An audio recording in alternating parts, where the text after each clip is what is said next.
Excel file दिसते ना? हो.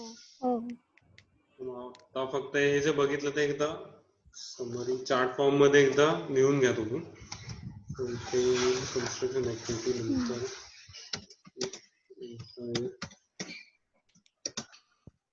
consideration is received earlier of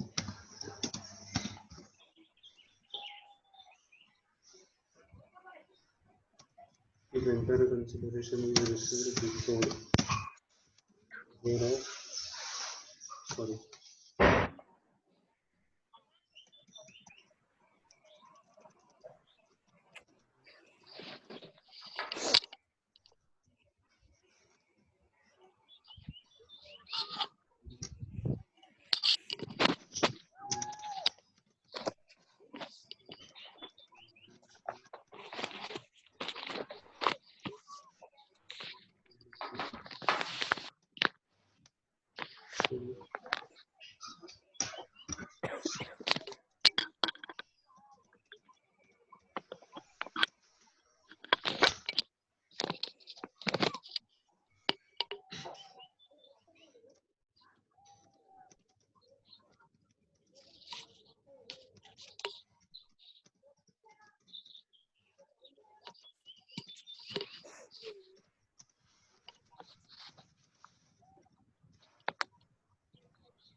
ते काय कराल की कन्स्ट्रक्शन ऍक्टिव्हिटी असं हेडिंग द्या आणि त्याचे 2 पार्ट करा.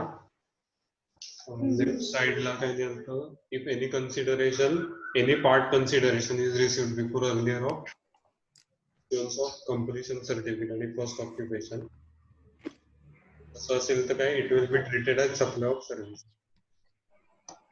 आणि if entire consideration is received after या 2 इव्हेंटच्या अर्लियर ऑफ कंप्लीशन सर्टिफिकेट किंवा फर्स्ट ऑक्युपेशन जर त्यानंतर पूर्ण कन्सिडरेशन मिळत असेल तर ते as per schedule 3 neither supply of service nor supply of goods.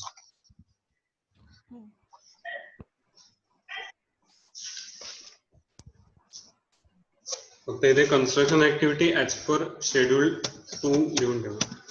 ते जे म्हटलं डेफिनेशन की इंटेंडेड फॉर सेल शेड्यूल 2.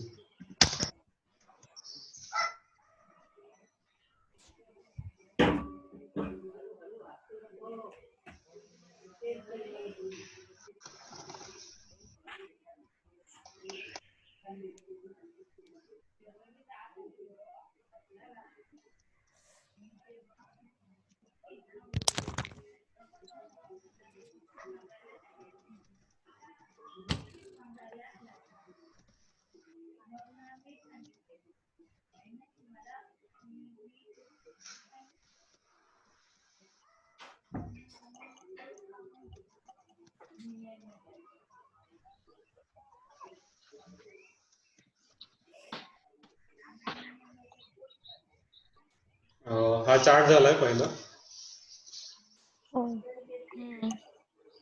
तो आता आता एक दोन एक्झाम्पल बघू फक्त आपण, म्हणजे तुमचं क्लिअर झालंय की नाही हे तुम्हाला पण जास्त क्लिअर होईल.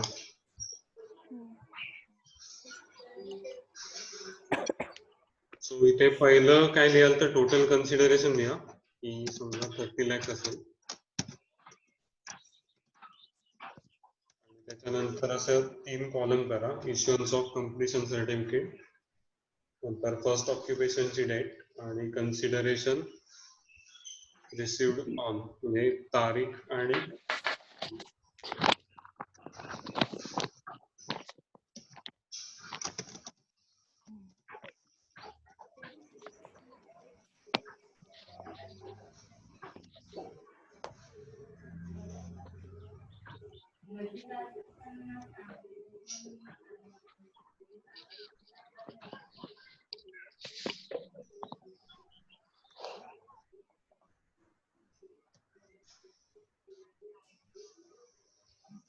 हे 3 कॉलम झाले तयार करून. ठीक आहे. सो पहिल्यांदा आपण इथे डेट काय बघितली तर 1 जानेवारी 2020 कम्प्लिशन सर्टिफिकेटची. त्याच्यानंतर डेट बघितली फर्स्ट ऑक्युपेशन कधी आहे त्याची. ओके. आणि आपल्याला कन्सिडरेशन कधी मिळतंय तर 30 लाख मिळतंय 1 मे ला. ओके. सो आपण पहिल्यांदा काय करू की हे दोन इव्हेंट कम्पेअर करू आणि त्याच्या आधी अर्लियर डेट काढू. सो याची अर्लियर डेट काय येते तुमची तर 1/1/20 येते, बरोबर. 1 जानेवारी 1 जानेवारी. आणि त्यानंतर आपण चेक काय करू की पार्ट कन्सिडरेशन जरी माझं या डेटच्या आधी मिळत असेल तर ते माझं सप्लाय ऑफ सर्व्हिस मध्ये. ओके. आणि समजा जर माझं एंटायर कन्सिडरेशन या इव्हेंटच्या नंतर मिळत असेल तर ते शेड्यूल 3 मध्ये येईल.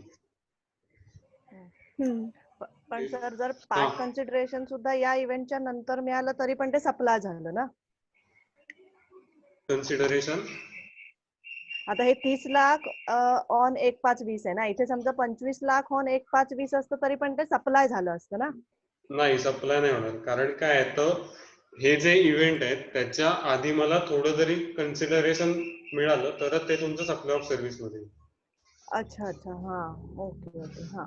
म्हणजे तिथे जशी एंटायर कन्सिडरेशनची कंडिशन आहे तशी इथे काय की काहीतरी म्हणजे जर इथे 25 मिळालं ना तर 5 लाख पुढे जाऊनच मिळणार मला 1 मे नंतरच. सो त्याचा पण अर्थ काय होणार की एंटायर कन्सिडरेशन मला नंतरच मिळतंय. अच्छा अच्छा. हा बरोबर. सो तुम्ही मेन चेक काय कराल की मला थोडं जरी कन्सिडरेशन या दोन इव्हेंटच्या आधी मिळत असेल, म्हणजे जी काय आपण अर्लियर डेट काढू त्याच्या आधी, तर ते तुमचं ऑटोमॅटिकली सप्लाय ऑफ सर्व्हिस मध्ये येईल. ओके. आणि जर ही कंडिशन फुलफिल होत नसेल तर ते शेड्यूल 3 मध्ये जाईल. सो इथे काय म्हणाल तुम्ही तर शेड्यूल 3 म्हणाल.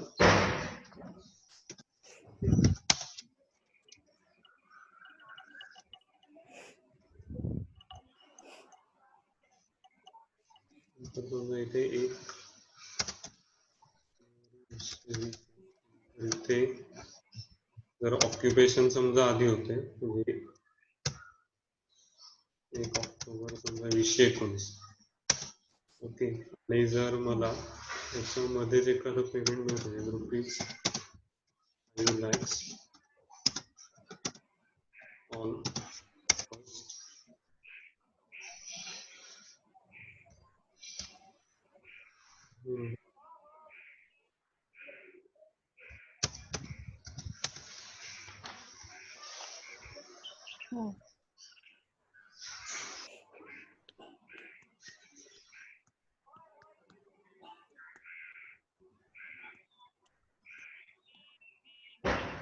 आता इथे काय होतंय अर्लियर इव्हेंट कोणता आहे तो तुमचा फर्स्ट ऑक्युपेशन 1/10.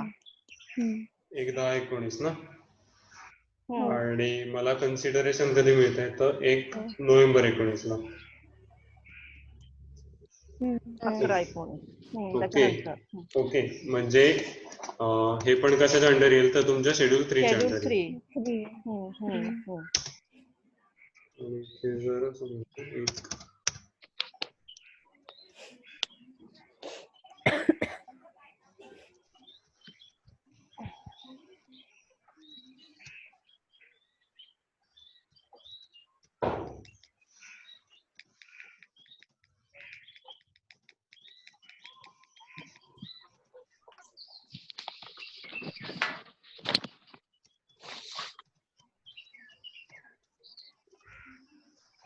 ओके, सो इथे बघाल तर ह्यातला अर्लियर इव्हेंट कोणता आहे तुमचा?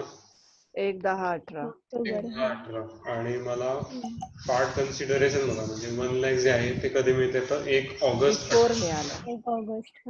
ओके, सो म्हणजे या before आहे. बिफोर आहे. आणि जरी तुम्ही म्हणजे irrespective of supply of portion, service.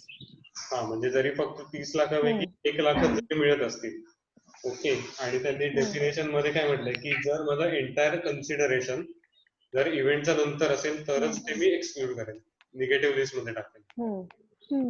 मध्ये काय जरी पार्ट जरी कन्सिडरेशन माझं आधी मिळालंय त्यामुळे तुमचं सर्व्हिस येईल. Supply of service. आणि पुढे जाऊन व्हॅल्युएशन मध्ये बघू आपण की तुमचे जे एंटायर 30 lakhs असतील त्याच्यावर under supply of service.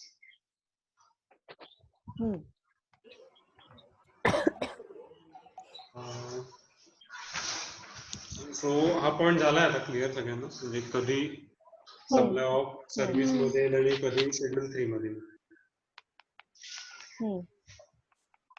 So,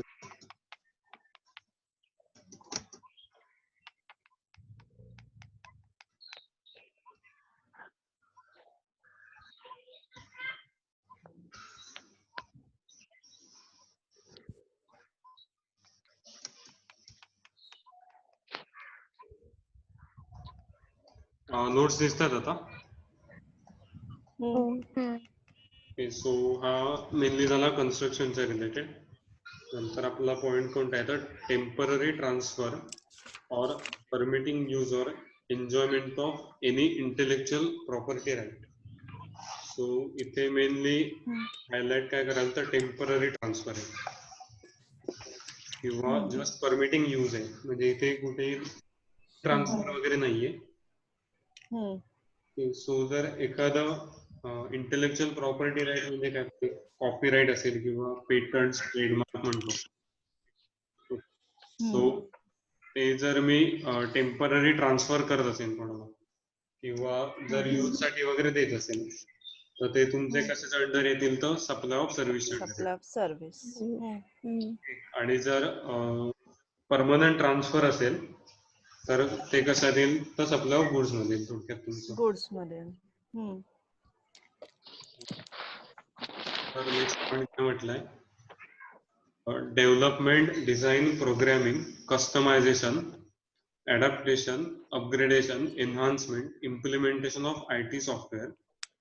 okay, so generally मी एखादं सॉफ्टवेअर वगैरे डिझाईन करत असेल म्हणजे कस्टमरच्या रिक्वायरमेंट प्रमाणे, म्हणजे समजा मी बिझनेसमन आहे आणि माझ्या बिझनेस साठी ज्या काही मला नीड्स आहेत किंवा ज्या फॅसिलिटीज हव्या आहेत त्याप्रमाणे जर मी एखाद्याला ते सॉफ्टवेअर डिझाईन करून द्यायला सांगितलं, ओके,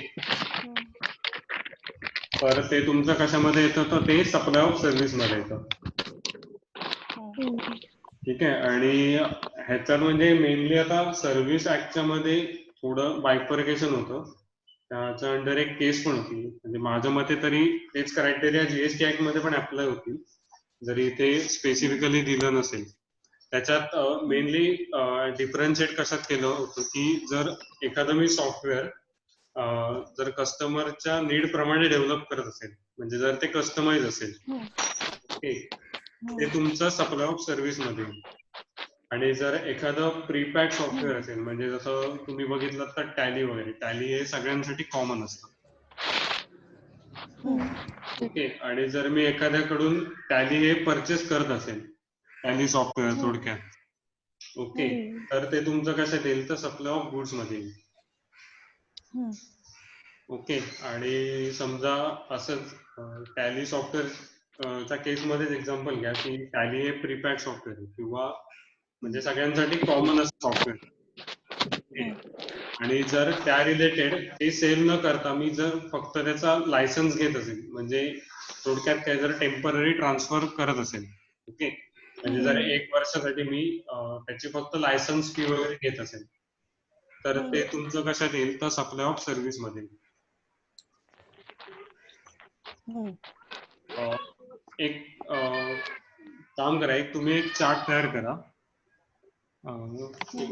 एक्सेल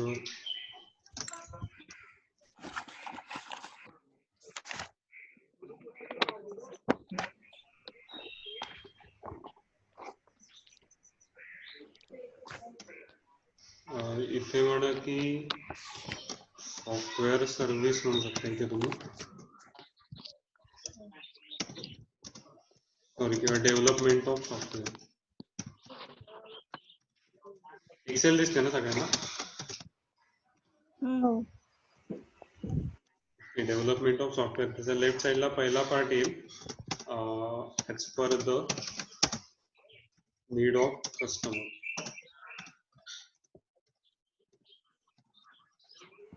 आणि जर नीड ऑफ कस्टमर असेल तर त्याच्या खाली काय लिहायचं, सप्लाय ऑफ सर्व्हिस लिहा.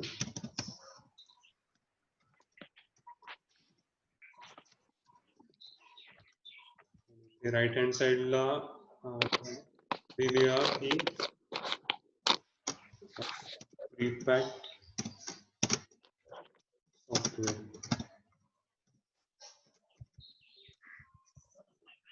आणि प्रीपॅक्ड सॉफ्टवेअर मध्ये दोन पार्ट तयार करा.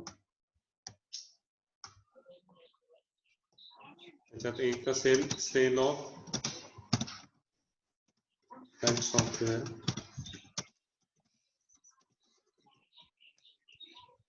जर सेल करत असेल मी तर ते काय ट्रीट होईल, तर सप्लाय ऑफ गुड्स म्हणून ट्रीट होईल. आणि जर मी फक्त लायसन्स देत असेल, लायसन्स टू यूज,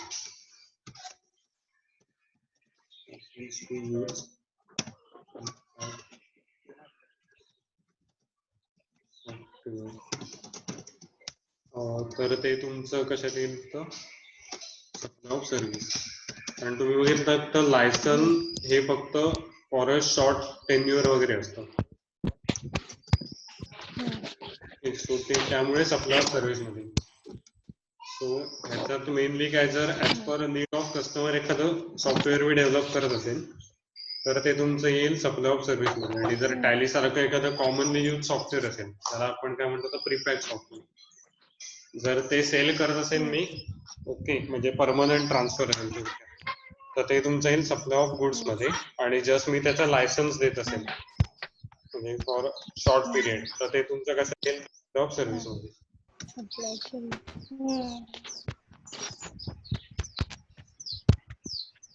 खाली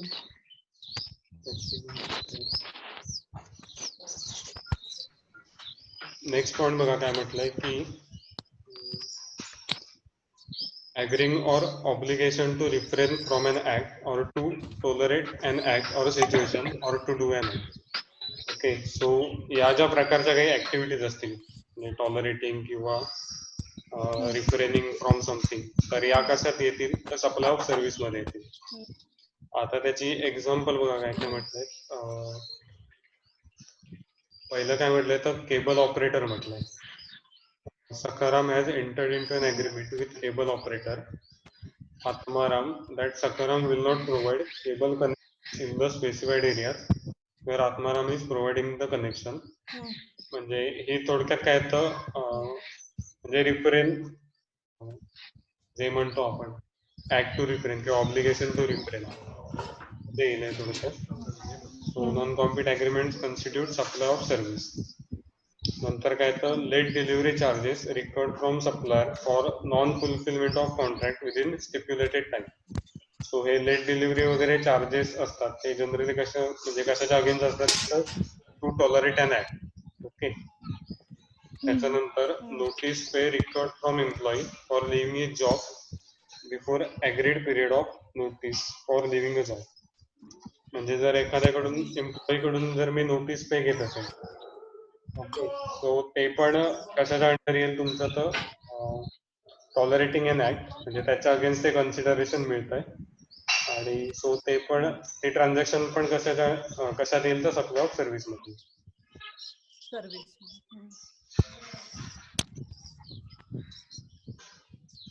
त्यानंतर काय म्हटलंय की transfer of right to use any goods for any purpose. म्हणजे इथे पण काय ट्रान्सफर होतोय, फक्त राईट टू यूज ट्रान्सफर होतो. ओके, म्हणजे it is for short period थोडक्यात. सो एखादी मशिनरी जर मी ऑन हायर दिली असेल, तर ते पण तुमचं कशाच्या अंडर येईल, तर सप्लाय ऑफ सर्व्हिसच्या अंडर. त्याच्यानंतर 6th पॉइंट काय म्हटलंय, फॉलोइंग कंपोजिट सप्लाईज.